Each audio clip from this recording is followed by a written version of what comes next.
Mes chers élèves, bonsoir et bienvenue à une nouvelle histoire de notre série Histoire pour chaque soir. Bien sûr, dans le cadre de nos travaux de l'atelier de lecture à distance. J'espère que la première histoire vous a plu et que vous en avez profité. J'ai reçu vos réponses, vos travaux et je vous remercie, c'était bien. Alors, maintenant, on va passer à la nouvelle histoire et on fera de même. On est toujours avec les animaux et aujourd'hui on va écouter l'histoire du lion malade, du loup et du hérisson. Alors, il était une fois un lion malade. Ses amis, le loup et le hérisson, décidèrent de lui rendre une visite de courtoisie. Alors, une fois devant la porte, ils hésitèrent. Mais enfin, le loup se décida et entra le premier. Mais quand il vit le lion, il fut pris d'une grande peur, et sur le champ, il improvisa une recette médicale capable, d'après lui, de guérir le lion. Alors le lion lui dit, vite, vite, donne-moi cette recette, ou bien dis-la-moi. Alors le loup lui dit, mon cher monsieur, pour guérir de votre maladie, il suffit de boire du sang de hérisson. Le lion lui dit, mais où vais-je trouver le hérisson? Le loup lui dit, il est là, il est juste là, il est derrière la porte et il est venu pour ça.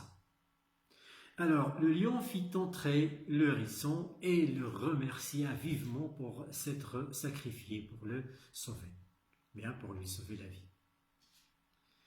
Le hérisson dit au lion, mon cher monsieur, voilà un peu de mon sang, mais il ne peut être efficace s'il n'est pas mélangé avec la cervelle du loup. Alors le lion lui dit, mais le loup il était là et il vient de partir. Le hérisson lui dit non, il attend encore derrière la porte. Alors le lion fit entrer le loup et lui dit, on m'a dit que pour que la recette soit efficace, il faut que je la mélange avec votre cervelle.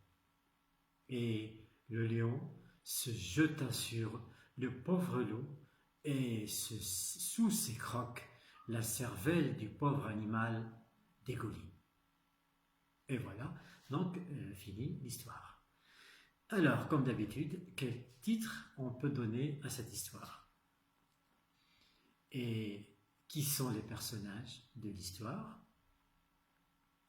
Pourquoi le loup et le hérisson ont-ils décidé d'aller rendre visite au lion? Quelle recette le loup a proposée au lion? Et enfin, quelle leçon on peut tirer de cette histoire? Comme d'habitude, vous allez m'envoyer vos réponses et vous allez essayer de raconter cette histoire à votre façon et à la prochaine histoire. Et bonne chance!